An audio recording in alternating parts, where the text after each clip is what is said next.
Welcome to the Concussion Community podcast. My name is Sylvie, and in May 2017, I sustained my whiplash and concussion.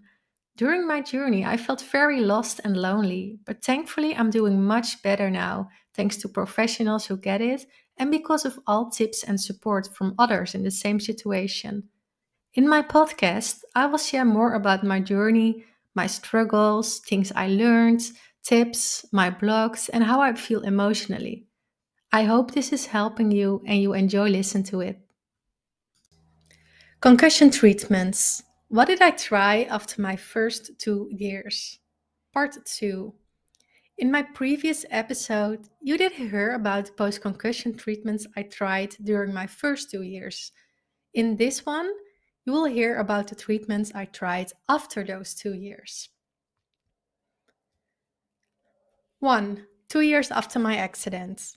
Cognitive FX in Utah. Again, I started Googling my symptoms on the internet and came in contact with someone who was struggling with similar ones like mine. She sent me an article from a woman who described her story and wrote about cognitive FX in Utah.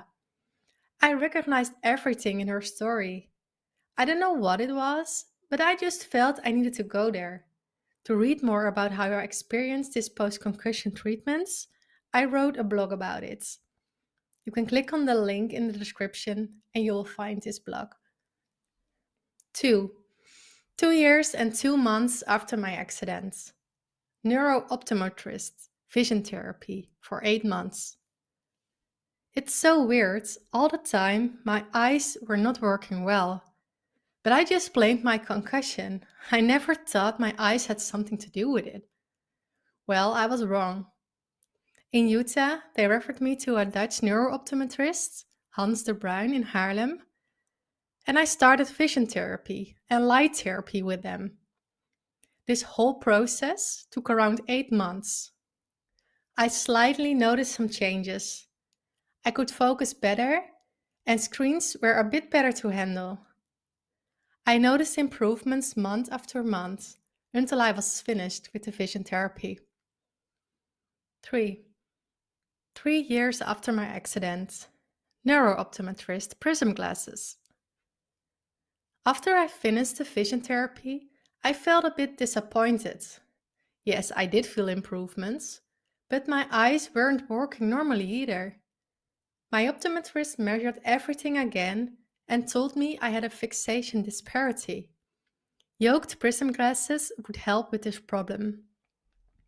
I was excited to start something new.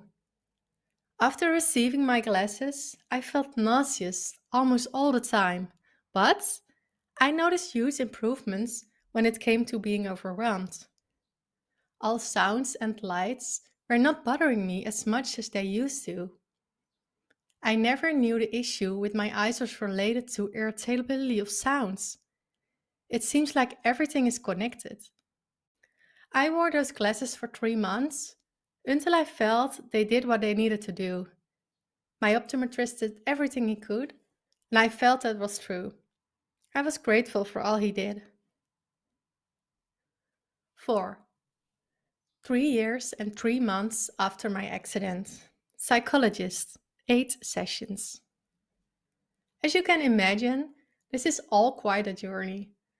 I felt grateful for all the improvements, but on the other hand, I was still not fully healed.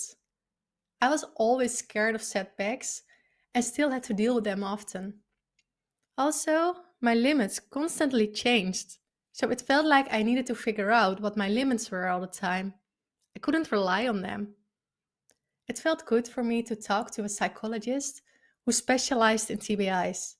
She gave me tools that helped me a lot. 5.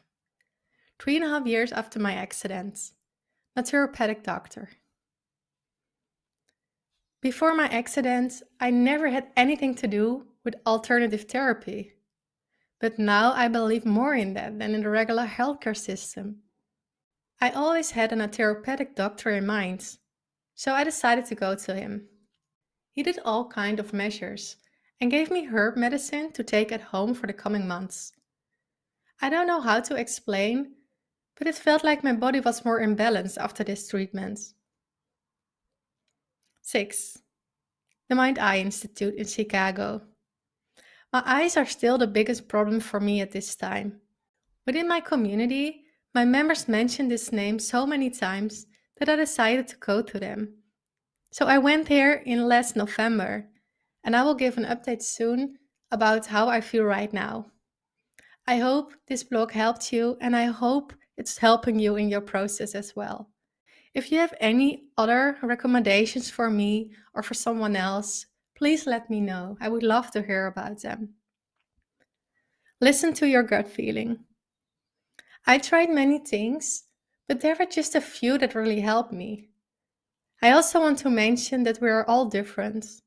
So maybe some of these treatments didn't work for me, but it doesn't mean it will do the same for you and the other way around. The best thing you can do is follow your gut feeling, because that's always right. I want to end this episode by telling you a bit more about this community. Maybe this is the first time you hear of it, maybe you already know me from the start, but within this community we help people who are dealing with concussion symptoms.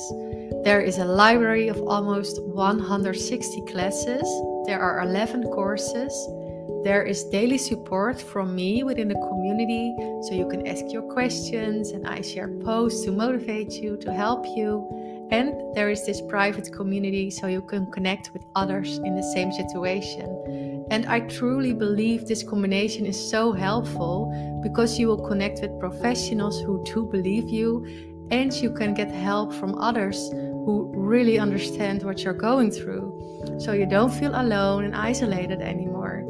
And these two things were so important for me to move forward, to be at the point where I am right now. And I just want you to get to that same point. So please let me know if you have any questions. Take a look on the website or follow me on Instagram.